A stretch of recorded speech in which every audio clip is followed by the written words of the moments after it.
Swelling create होगी जो कि एक्सोप्थेल्मास कॉज करेगी। यही सारी बात इन्होंने यहाँ पे भी लिखी हुई है। ये ड्यूरिंग स्ट्रेस हो सकता है। Pregnancy could be associated with HLA-DR3 और HLA-B8। हिस्टोलॉजी में हमें क्राउडेड फॉलिक्यूलर सेल्स और स्कैपल कोलॉइड मिलता है। लेकिन दिस इज़ एक्सोप्थेल्मास। कैसे आंख सारी बाहर को निकली हुई है, मसल रिट्रैक्ट हुआ हुआ और पूरी आंख पूरी की पूरी आपको खुली हुई है। This is exophthalmos. आंख इतनी बाहर को नहीं होती है नॉर्मली, ठीक है। सो ग्रेव्स के अंदर एक तो आपको पता होना चाहिए कि क्या इटियोलॉजी है, और नंबर 2 ये कि उसके अंदर आई की इन्वॉल्वमेंट होती है और आई के अंदर ये सारी चीज़ें होती हैं। But this can be effectively treated with glucocorticoid. That's an important point. Number 2 क्या हो सकता है? Toxic multinodular goitre. आपको थोड़ी बहुत थायराइड की हिस्टोलॉजी याद हो तो हमने कहा था फॉलिक्यूलर सेल्स होते हैं और बाहर जो है वो कोलॉइड भी होता है। तो ये जो फॉलिक्यूलर सेल्स हैं ये ओवर फंक्शन करेंगे, कोलॉइड नॉर्मल होता है। So focal patches of hyper functioning of these follicular cell distended with colloid working independently. Colloid बिल्कुल ठीक काम कर रहा होगा TSH के बगैर ही। Due to TSH receptor mutation होती है, T3 T4 का रिलीज ज़्यादा होगा। हॉट नोड्यूल्स बनी हुई होती हैं और कोल्ड भी होती हैं। जो हॉट नोड्यूल्स होती हैं ना वो मैलिग्नेंट नहीं होती हैं, उनको रेडियो एक्टिव आयोडीन के साथ ट्रीट किया जा सकता है। लेकिन जो कोल्ड नोड्यूल होती हैं वो मैलिग्नेंट होती हैं, उनके लिए थायराइडेक्टमी करते हैं हम। थायराइड स्ट्रॉम क्या है? थायराइड स्ट्रॉम बहुत एक इंपॉर्टेंट सी चीज़ है। सो मैं इसको थोड़ा सा साइड पे जाके आप लोगों को समझाती हूँ। सो थायराइड स्ट्रॉम क्या है? सो बेसिकली अगर एक पेशेंट की बॉडी के अंदर क्या है, let's suppose this is the thyroid. Diagrams मुझे नहीं आती इतने अच्छे से। सो आपके थायराइड ग्लैंड जो है वहाँ पे बहुत सारा T3 T4 स्टोर हुआ हुआ है, ठीक है। अब ये हाइपर थायराइडिज्म का ही पेशेंट है और इसमें थायराइड की सिंथेसिस जो है T3 T4 के स्टोर्स बहुत हाई हैं। अब अगर हमने इसकी सर्जरी करनी है तो सर्जरी का प्रोटोकॉल ये है। नंबर 1 कि हम इसको मैं भूल गई हूँ exact number of weeks, I think 4 to 6 weeks जो हैं या बिफोर सर्जरी या 8 वीक्स कार्बिमज़ोल दिया जाता है ताकि आपका मज़ीद T3 T4 की सिंथेसिस को ब्लॉक किया जा सके। नंबर 2 कुछ रेडियो एक्टिव आयोडीन भी देते हैं जिसकी वजह से क्या होता है कि आपकी जो ब्लड सप्लाई है टुवर्ड द ग्लैंड वो रिड्यूस होती है और ग्लैंड जो है वो क्या करता है, श्रिंक करता है। अब जब न्यू हार्मोन की सिंथेसिस ब्लॉक है और वो श्रिंक किया हुआ है तो इसके बाद जो है वो सर्जरी अटैम्प्ट की जाती है। ये हाइपरथायरॉइड की सर्जरी का प्रोटोकॉल है, ठीक है। सर्जरी करते हैं और ग्लैंड को क्या कर लेते हैं, रिमूव कर लेते हैं। लेकिन अगर बिफोर सर्जरी आपने कार्बिमज़ोल दे के सिंथेसिस को ब्लॉक नहीं किया या श्रिंकेज नहीं हुआ तो फॉर एग्जांपल ग्लैंड उतना ही बड़ा है और उसमें बहुत ज़्यादा सिंथेसिस भी है, स्टोरेज भी हुआ है, जब आपने सर्जरी करने की कोशिश की ये फॉलिकल्स रप्चर होंगी, सारे का सारा एक्सेसिव T3 T4 आपके ब्लड में आ जाएगा और थायराइड का तूफान आ जाएगा। That is thyroid storm. अब जब T3 T4 इतना ज़्यादा ब्लड में होंगे तो फिर क्या होगा, सारी सिंपैथेटिक एक्टिविटी जाएगी, हाइक करेगी, हाइप पे जाएगी और उसको बहुत ज़्यादा टेम्परेचर बढ़ जाएगा, पैल्पिटेशन, एजिटेशन, हार्ट रेट ज़्यादा, रेस्टलेसनेस, इरिटेबिलिटी, वो सब होगा and then it's a kind of emergency. So that's why before attempting the surgery it's very important कि आप उसकी सिंथेसिस को ब्लॉक करें। सो स्ट्रॉम इज़ बेसिकली कि जब आपका थायराइड ब्लड के अंदर आ जाता है बहुत ज़्यादा अमाउंट में। So it is uncommon but is a serious complication. It occur when hyperthyroidism incompletely treat किया जाए, अनट्रीटेड या सिग्निफिकेंटली वर्स हो जाए, स्ट्रेस की सिचुएशन में भी हो सकता है, इन्फेक्शन, ट्रोमा और सर्जरी के बाद, यानी बहुत ज़्यादा T3 T4 है और वो आपके ब्लड में आ जाए, ठीक है। पेशेंट को एजिटेशन होती है, डिलीरियम, बुखार, डायरिया, कोमा, अरिदमियाज, इवन कि वो मर भी सकता है अरिदमियाज की वजह से क्योंकि हार्ट रेट इतना हाई हो जाएगा। साथ में LFTs भी डिरेंज हो सकते हैं। सो इसको 4 Ps के साथ ट्रीट करते हैं। This is very very very important. So number 1 हम इसको हार्ट रेट को कम करने के लिए क्या देते हैं, बीटा ब्लॉकर देते हैं, ठीक है, प्रोप्रानोल देते हैं। नंबर 2 हम थायराइड की जो पेरीफ्री में आके T4 से T3 में कन्वर्जन है उसको ब्लॉक करते हैं ताकि एक्टिव T3 हमारे पास कम हो with the help of propylthiouracil. Number 3 हम प्रेडनिसोलोन देते हैं और number 4 potassium iodide, Lugol iodide दिया जाता है जो कि क्या करता है, आगे से जब हम लोड इसका बढ़ा देते हैं तो वही वुल्फ चेक ऑफ इफेक्ट की वजह से सिंथेसिस कम हो जाती है, ठीक है। एक्सेसिव आयोडीन देते हैं। सो हमने प्रोप्रानोल देनी है, प्रोप्रानोल के साथ प्रोपाइल थायोयूरेसिल देनी है, उसके बाद प्रेडनिसोलोन देनी है और फिर हमने बहुत ज़्यादा जो है वो पोटाशियम आयोडाइड जिसको हम ल्यूगोल आयोडीन भी कहते हैं, वो देना है, ठीक है, क्लियर। सो थायराइड का स्ट्रॉम आ जाता है, तूफान आ जाता है, so this management is very important.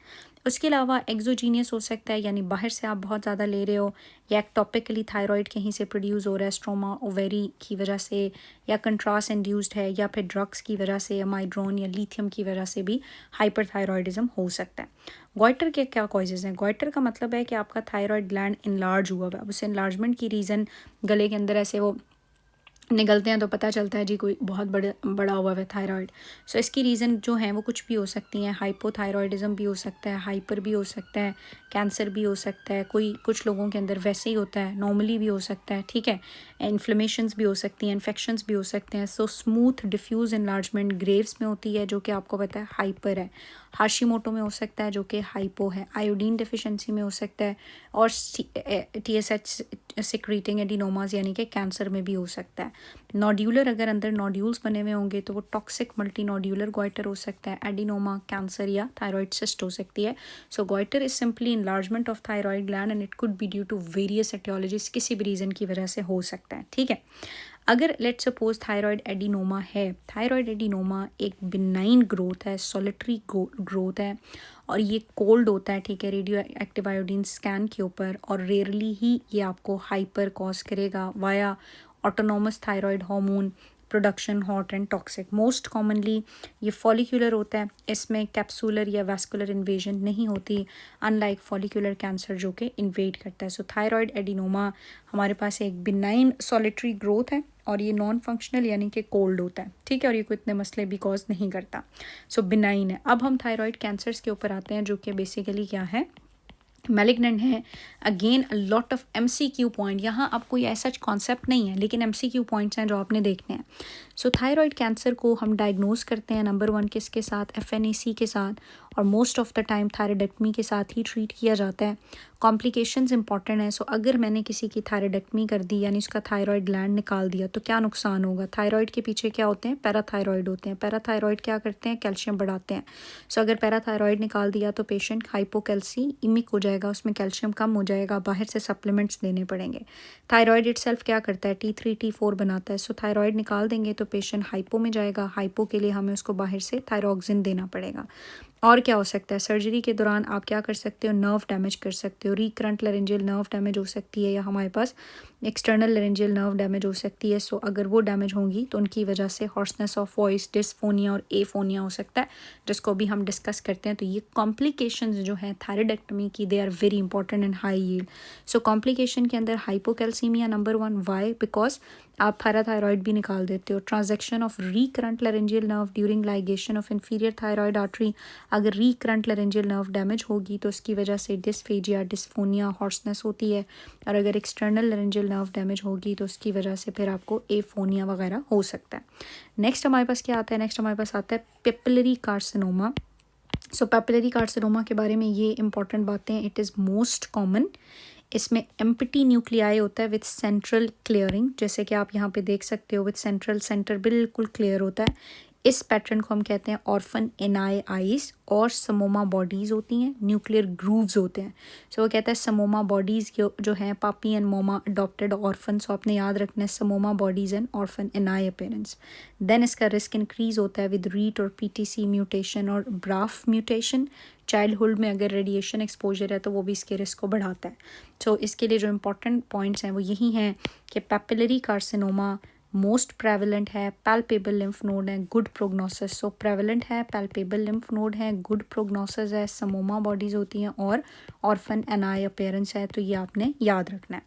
Number 2 हमारे पास आ जाता है फॉलिक्यूलर कार्सिनोमा। फॉलिक्यूलर की भी प्रोग्नोसिस अच्छी है, ये कैप्सूल को इन्वेड करता है और वैस्कुलेचर को, अनलाइक फॉलिक्यूलर एडिनोमा। सो इसके एक चीज़ तो ये है कि ये इन्वेजन करता है। यूनिफॉर्म फॉलिकल्स हैं, हेमाटोजीनस, हाँ इसका लिम्फेटिक स्प्रेड होता है, ये लिम्फ्स के थ्रू स्प्रेड करता है और ये ब्लड के थ्रू स्प्रेड करता है। उसके अलावा बेटे ये हमारे पास कौन सी जीन्स के साथ था? रीट के साथ था, ये रास म्यूटेशन और इस म्यूटेशन के साथ PAX8 and PPAR gamma translocation के साथ एसोसिएटेड है। FNAC इसको डिफ्रेंशिएट नहीं करा सकती एडिनोमा और कार्सिनोमा को। हमें बायोप्सी की तरफ जाना होता है और बायोप्सी हम करते नहीं है, सो डायरेक्ट हम थायराइडेक्टमी ही करके फिर लैब में भेज देते हैं, ठीक है। सो इसकी एक तो ये इन्वेसिव है, प्रोग्नोसिस इसकी अच्छी है। हेमाटोजीनस स्प्रेड है और इसमें ये म्यूटेशन है और एफएनएसी इसको डिफ्रेंशिएट नहीं करेगी follicular adenoma versus follicular carcinoma को। Third is the medullary carcinoma. So ये पैराफॉलिक्यूलर सेल्स सी सेल्स जो हैं उनसे अराइज होता है, जो कि कैल्सिटोनिन बनाते हैं। इसमें पॉलीगोनल सेल्स होते हैं, माइलॉइड स्ट्रोमा, जो स्टेन हो जाते हैं कॉन्गो रेड के साथ, और ये MEN2A 2B रीट म्यूटेशंस के साथ ही एसोसिएटेड है। सो ये रेड इसकी जो है वो कॉन्गो रेड के साथ स्टेनिंग हुई हुई है। सो मेड्यूलरी पैराफॉलिक्यूलर सी सेल्स का कैंसर है। Last but not least undifferentiated anaplastic cancer है, जो बूढ़े लोगों में होता है, इन लार्ज सा मास होता है, और चूंकि ये बहुत इन्वेसिव होता है सो ये ईसोफेगस वगैरह को कंप्रेस करता है और आपकी लैरिंग्स को भी जिसकी वजह से डिस्निया होता है, डिस्फेजिया, हॉर्सनेस होती है, पुअर प्रोग्नोसिस है, और ये TP53 म्यूटेशन के साथ एसोसिएटेड है। TP53 है, ये MEN2A MEN2B है, ये रास म्यूटेशन है, ये रीट म्यूटेशन है। Good prognosis, good prognosis, good prognosis, very bad prognosis. ठीक है, सो ये छोटी छोटी बातें जो हैं वो मोस्ट कॉमन पैपिलरी है, हेमाटोजीनस स्प्रेड फॉलिक्यूलर का है, पैराफॉलिक्यूलर सेल से मेडुलरी राइज होता है, और पुअर प्रोग्नोसिस एनाप्लास्टिक ट्यूमर की है, एनाप्लास्टिक कार्सिनोमा ऑफ थायराइड की है। तो ये सारे के सारे बेटे आपके MCQ पॉइंट्स हैं। सो इसमें कुछ मुश्किल नहीं है, कुछ कॉन्सेप्ट नहीं है, या आपने बस मेमोराइज ही करने हैं। सो आई होप कि थायराइड की जो चीज़ें या MCQ पॉइंट्स हैं तो आपको अच्छे से समझ आए हैं। समोमा बॉडीज़ कहाँ होती हैं, थायराइड स्ट्रॉम का क्या ट्रीटमेंट है, ग्रेव्स में कौन सी एंटीबॉडी है, हाशीमोटो में कौन सी है, कंजेनिटल हाइपोथायरॉयडिज्म क्या होता है, and this and that. So I hope कि ये क्लियर हो गया।